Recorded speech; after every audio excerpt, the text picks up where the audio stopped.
भगवान विष्णु बोले, किसान सुनो, ये धन्वंतरी मेरा ही एक अंश होगा। जैसे मेरे हाथ में शंख चक्र गदा पद्म सब धारण करा हुआ हूं, उसी तरह धन्वंतरी का स्वरूप का यदि आप दर्शन करेंगे, आप धन्वंतरी के चित्र का अगर दर्शन करेंगे तो एक हाथ में उनके भी चक्र है, एक हाथ में उनके शंख है, एक हाथ में उनके औषधि है, एक हाथ में उन्हें अमृत का कलश है, और भगवान स्वयं नारायण का अंश प्रकट हो रहा है। बोल धन्वंतरी भगवान की। सुंदर कृष्ण पक्ष की त्रयोदशी को कार्तिक के महीने में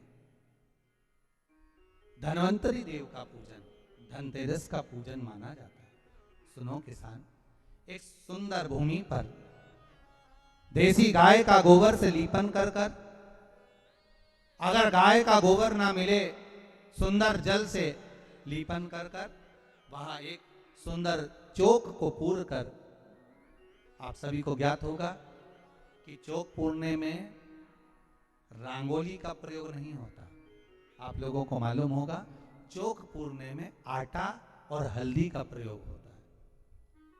काय का प्रयोग होता है? आटे और हल्दी का प्रयोग। आटे हल्दी का प्रयोग क्यों होता है? क्योंकि आटा समृद्धि को बढ़ाता है, लक्ष्मी वैभव को बढ़ाने वाली हल्दी होती है। इसलिए जब चौक पूरा जाता है भूमि पर, तो चौक पूरते समय आटा हल्दी का प्रयोग करते हैं। थोड़ा सा चावल का दाना या गेहूं का दाना रख दिया जाता है, उसके ऊपर एक सुंदर चौकी, एक चौरंग, एक पाटा रख दिया जाता है। एक थाली लें, उस थाली पर कंकु से, रौली से, कुंकू से गिला कर कर स्वस्तिक का निर्माण कर दें।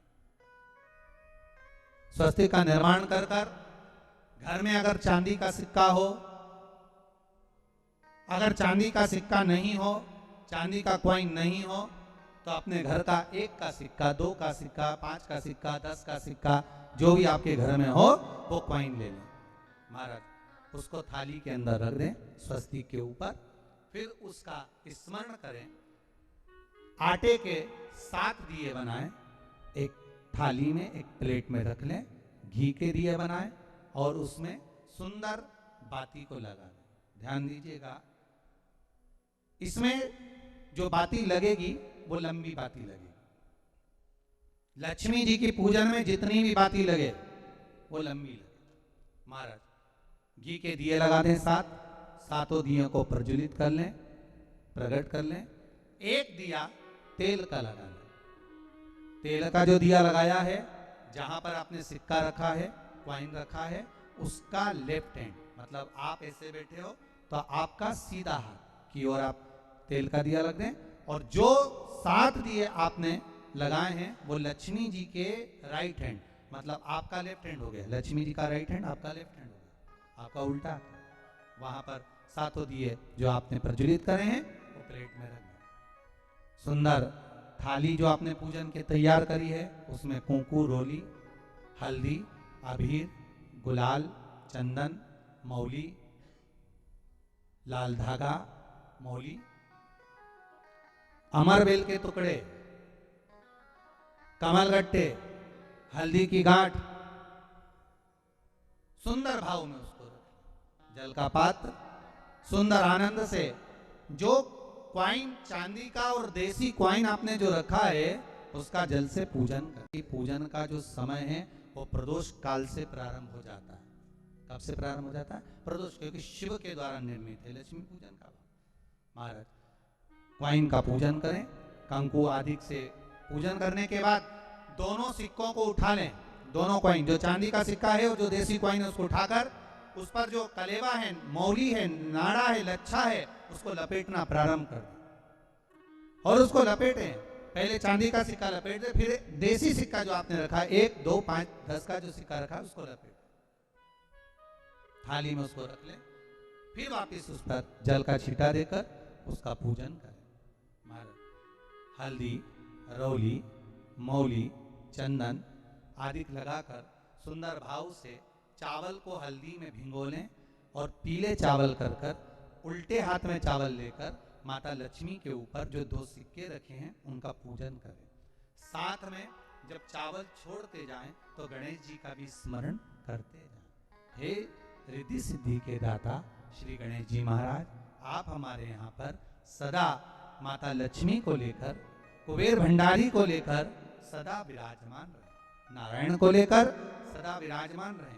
चावल छोड़ते जाएं और बाबा से विनती करते जाएं, माता लक्ष्मी से निवेदन करते जाएं, भगवान शिव का स्मरण करें, भगवान नारायण का स्मरण करें, माता लक्ष्मी का स्मरण करें, रिद्धि सिद्धि के दाता भगवान श्री गणेश जी महाराज का स्मरण करें। बेल बिना पानी पड़े भी किसी भी वृक्ष पर डाल दी जाए, पनपती जाती है, बढ़ती चली जाती है। ऐसे हमारे घर में बेबहू लक्ष्मी बढ़ती जाए। अमर बेल के 7 टुकड़े, कमल गट्टे 7, हल्दी की गठान 7, माता लक्ष्मी को समर्पित कर दें। दोनों हाथों में हल्दी पिसी हुई लीजिए और माता लक्ष्मी के ऊपर उसे चढ़ाना प्रारंभ कर दीजिए। 7 बार पिसी हुई हल्दी वो सिक्कों पर चढ़ा दें, अपनी मनोकामना कर कर अपने घर में माता लक्ष्मी को विराजमान करने के। जब हल्दी पूर्ण चढ़ जाए, हाथ में कुंकू ले लीजिए, रोली ले लीजिए, उस रोली कुंकू को भी माता लक्ष्मी को समर्पित करिए। तब इसके पश्चात सुंदर जो भी घर में मिष्ठान हो, मीठा हो, नहीं हो, शक्कर हो, गुड़ हो, मिश्री हो, जो भी आपके पास में हो, खड़ी शक्कर हो, वो भगवान को माता लक्ष्मी को भोग रख दीजिए। अगर कुछ मीठा बना हो तो मीठा रख दीजिए। पूजन करने के बाद जो 7 दिए आपने प्लेट में रखे हैं, थाली में रखे हैं पूजन के लिए, घी के उन 7 दियों से माता लक्ष्मी की आरती उतारिए। उन 7 दिए को अलग अलग स्थान पर ले जाकर, जैसे घर के हॉल में, एक रसोई घर में, एक जहां पर आप लक्ष्मी रखते हो उस स्थान पर, एक घर के द्वार के पास में, एक तुलसी के क्यारे के पास में, ऐसे अलग अलग 7 स्थान पर उन दीप को रख दिया जाए। अगर धन्वंतरी की पूजन करिए, धनतेरस की पूजन करिए है, कोई वस्तु, कोई सामग्री अगर आप लेकर आए हो, कोई पात्र लेकर आए हो, कोई तांबे का पात्र लाए हो, जो भी वस्तु आप नहीं लेकर आए हो, उसका भी पूजन उसी दिन कर लेना चाहिए।